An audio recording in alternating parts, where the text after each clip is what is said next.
In part by Inked Playmats at inkedplaymats.com, your place for custom-made playmats. Design your own or shop from other featured designers. Use promo code KLOTZ to save 10% on your order.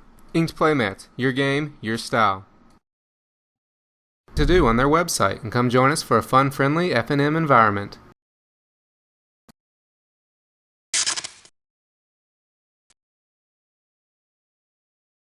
Kevin from KlotzProductions, and welcome back to the final game of the match between Tempered Steel and Tezzeret.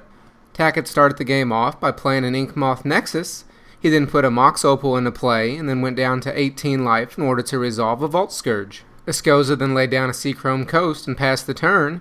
Then Tackett animated his Inkmoth and attacked with it along with his Vault Skirge, giving Escoza a poison counter, taking him down to 19 and bringing himself back up to 19.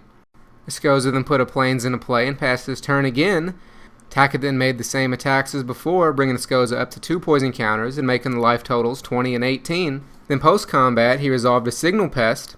He then put an Argent Spell Bomb into play. Escoza then laid down a Darkslick Shores and then played a Tumble Magnet. For Tackett's next turn, he started off by playing an Oblivion Ring to get rid of the Tumble Magnet. In response, Escoza used the Magnet to tap the Pest. Tackett then sacrificed his Spell Bomb to make himself a Mirror token and draw another card. After that, he put a Memnite into play. Then for combat, he attacked with his Skirge again, going up to 21 and dropping Escoza to 17.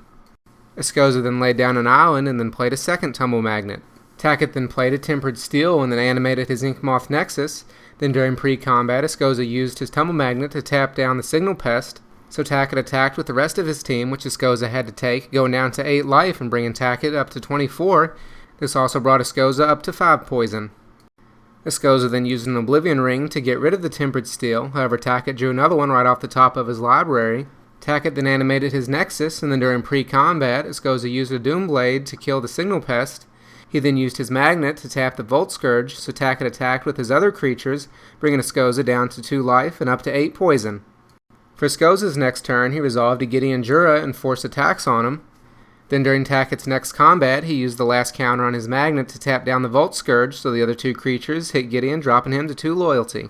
Escoza then used another Oblivion Ring to get rid of the second Tempered Steel and forced attacks on Gideon again. Tackett remembered to animate his Nexus again this time, and then during combat, Escoza used a Dispatch to tap down the Vault Skirge, so the other 3 creatures went at Gideon, dropping him to 1 loyalty. Escoza forced attacks again, but unfortunately had gone to time, so ended up with a 1-1 split. So leave a comment below telling me who you think would have won. Other than that, I hope you enjoyed this match. You can find the full version of this video in the annotations at the end, along with links to previous highlights gameplays. And as always, if you like this or any other video, be sure to give it a thumbs up and add it to your favorites, then subscribe to be notified when more videos are online.